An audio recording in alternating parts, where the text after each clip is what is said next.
அரசு மருத்துவக் கல்லூரி மருத்துவமனையில் குழந்தை பெற்ற தாய்மார்க்கு வழங்கிய தாய்சேய் நல பரிசு பெட்டகத்தில் காலாவதியான பொருட்கள் இருந்ததைக் கண்டு ராமநாதபுரம் மக்கள் அதிர்ச்சி அடைந்துள்ளனர்.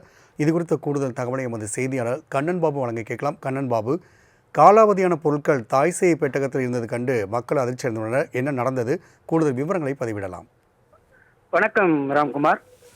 ராமநாதபுரம் அரசு மருத்துவக் கல்லூரி மருத்துவமனை மகப்பேறு பிரிவில் குழந்தைகள் பெற்ற தாய்மார்களுக்கு தமிழக அரசின் சார்பில் வழங்கப்பட்ட தாய்சேய் நல பரிசு பெட்டகத்தில் காலாவதியான பொருட்கள் இருந்துள்ளது அதிர்ச்சியை ஏற்படுத்தியுள்ளது.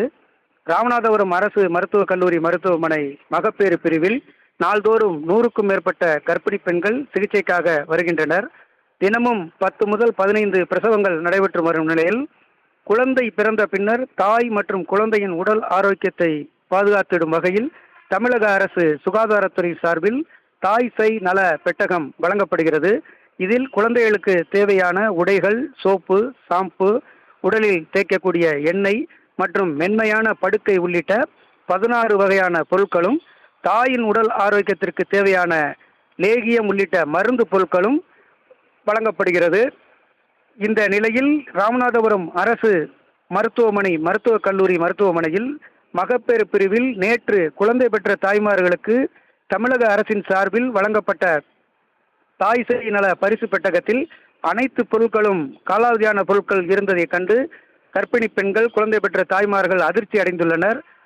மருத்துவமனை நிர்வாகம் குழந்தைகளின் பாதுகாப்பிற்காக தமிழக அரசின் சார்பில் வழங்கக்கூடிய இந்த பொருட்கள் காலாவதியானதை கூட கண்டுகொள்ளாமல் வழங்கப்பட்டுள்ளது ராமநாதபுரம் பொதுமக்களிடையே பெரும் அதிர்ச்சியையும் பரபரப்பையும் ஏற்படுத்தியுள்ளது. உடனடியாக சுகாதாரத்துறை இது சம்பந்தமாக தவறு செய்தவர் மீது தக்க நடவடிக்கை எடுத்து வழங்கப்பட்ட காலாவதியான பொருட்களை திரும்ப பெற்று மீண்டும் தரமான பொருட்களை வழங்க தேவையான நடவடிக்கை எடுக்க வேண்டும் என தெரிவிக்கின்றனர். ராம்குமார். கண்ணன் பாபு, தகவலுக்கு